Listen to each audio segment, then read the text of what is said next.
Great, so this is our next stop, obviously.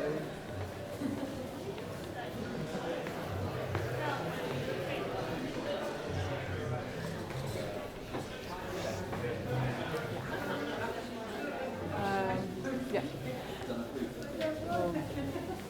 Yeah, so stand wherever's good. If you want to come through, yeah, stand here maybe. Cool. Okay. Now, I can feel that some of you are mourning the loss of your physicality now that you've channeled it into your share. And now that you just exist as immaterial data. So I just wanted to just stop off here and just remind you how limiting bodies can be, or maybe our perceptions of bodies, because even shit is gendered, okay? Female shit goes in here, and male shit goes in there. But what if you're not cisgendered, okay? What if your assigned sex doesn't match up with the gender you feel yourself to be? Why should the plumbing have to match the plumbing? This is Michael Hughes. Michael Hughes protests with the hashtag #WeNeedToPee, and he takes selfies of himself in female toilets. Okay, he's a transgender man, but under proposed laws in Florida and Texas, these female toilets are the ones that he'd have to use because he's got a vagina and not a penis. Okay, so we're just going to pop this up here in a minute. And then this is Bray Carnes. Okay, she's a transgender woman living in Canada, where gender identity was a human right until Conservative Senator Donald Plett decided that actually maybe that shouldn't be the case, especially not in sex-specific places like public toilets. So this is Bray protesting with the hashtag Plett put me here, while she's in a male toilet, which would be the toilet she'd have to legally use as she's got a penis and not a vagina. So we're actually going to pop these up here. There we go. See if maybe like on the actual letter. Yeah, that's good. Yeah. Just as a prompt to remind us that it's not just artists and progressive politicians who are thinking about the way that identity is constructed, particularly in relation to gender and sexuality, but normal people as well. Great. Don't dump your shit here. Please bring it with us as we move up to the upper echelons of our new post-human experience. Okay, let's go.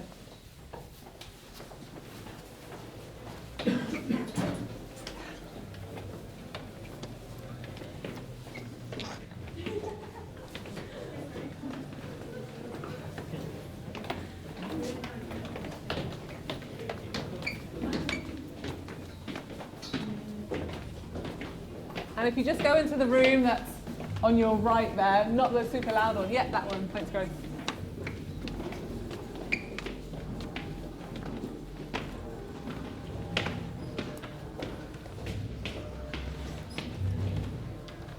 Cool. Yeah, so you're welcome to take a seat if you feel that way inclined, or some on this side. Cool. So welcome to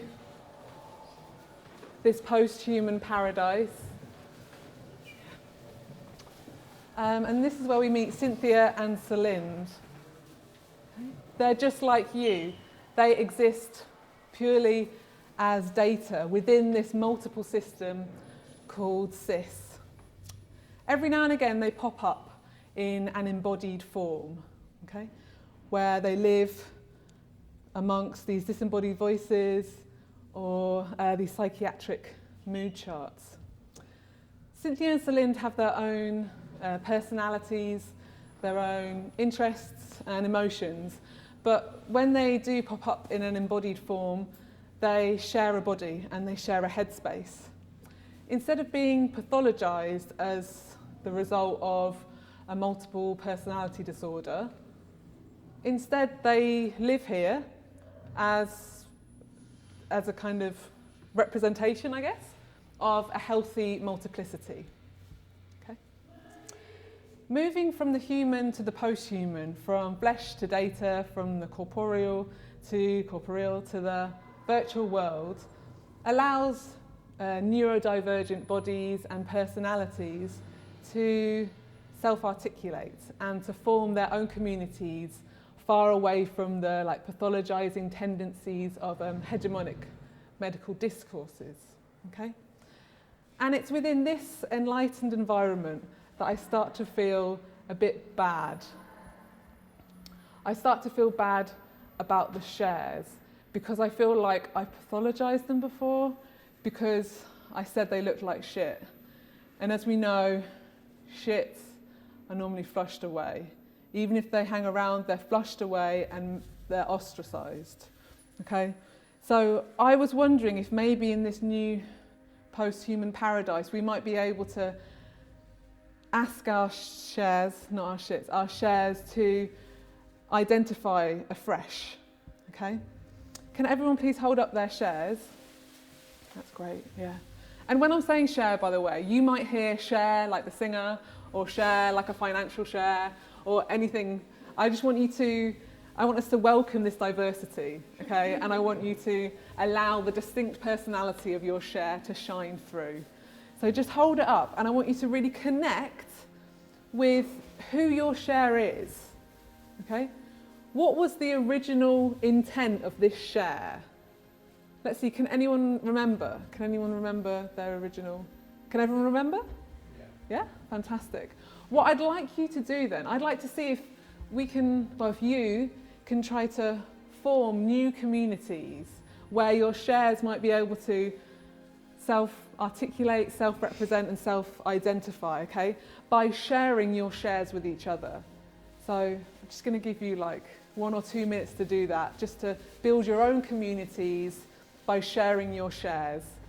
I know it seems hard, but I'm feeling really good about this, everyone. So just go for it. Just chat, just the people around you, just share your shares. Let's see how we can get, where we can get to.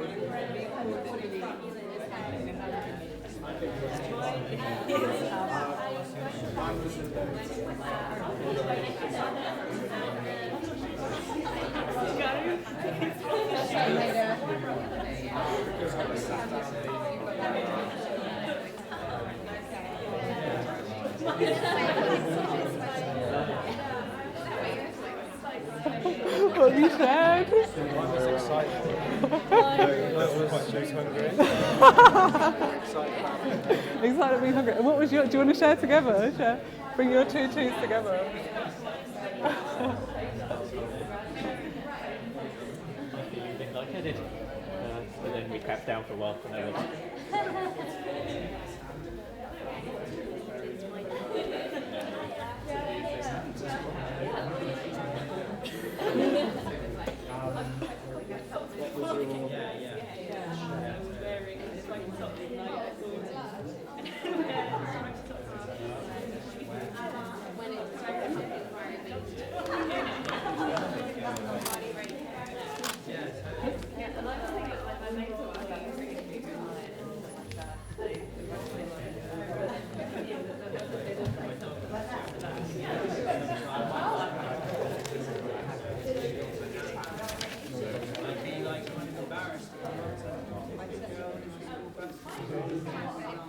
Okay.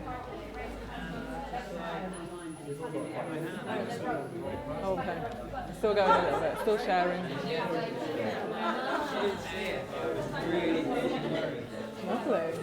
Lovely shares. Lovely community. Okay, everyone. Time's up. Well done. It seems like you've all formed new communities through your newly self-articulating, self-identifying, self-representing shares. Just coming to it from the outside, as I am, it seems like these communities are far from the normative centre. It really looks like you're taking a stand, you're united against human hegemonic discourse, which tries to project identity onto you. And, and you know what? You don't look like shit anymore. You look amazing. And because of that, you look so beautiful together. I'd like it, please, if we could move through to the end in your new communities. Okay, so just communities, if you just want to file through. Let's pop in. Okay, good run. Oops.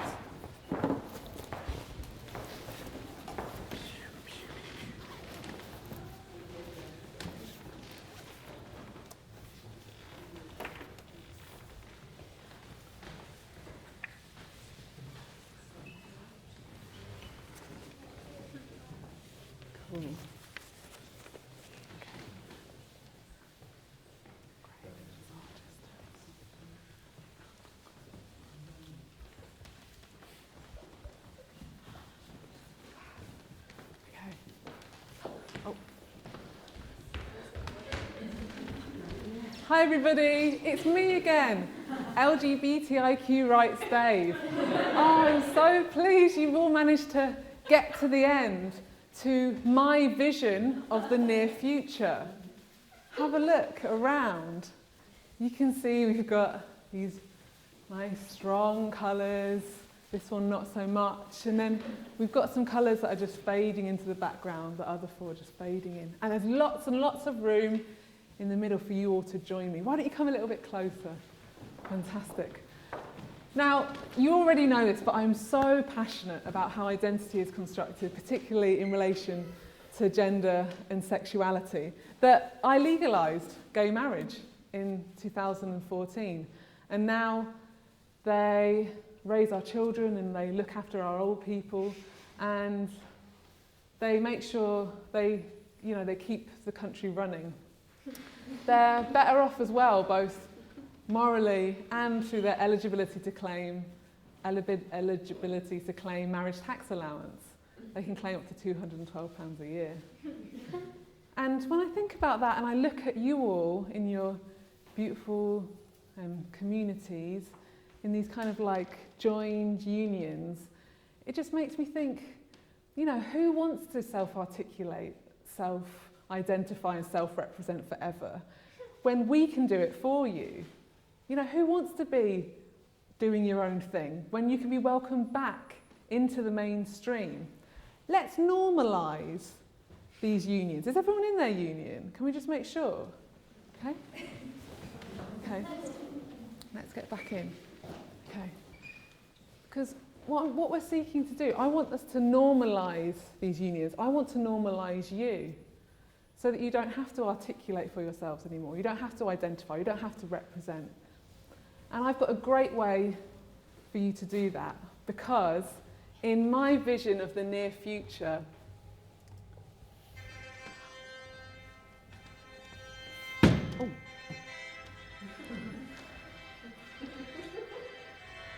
I've legalised post-human data marriage. Let's get married!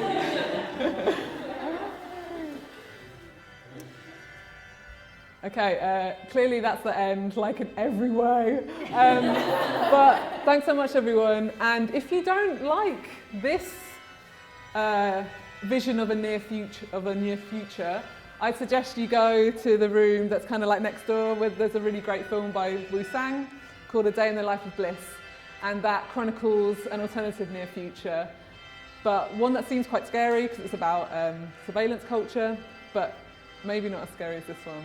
So thanks so much, everyone. And we're going to be in the bar.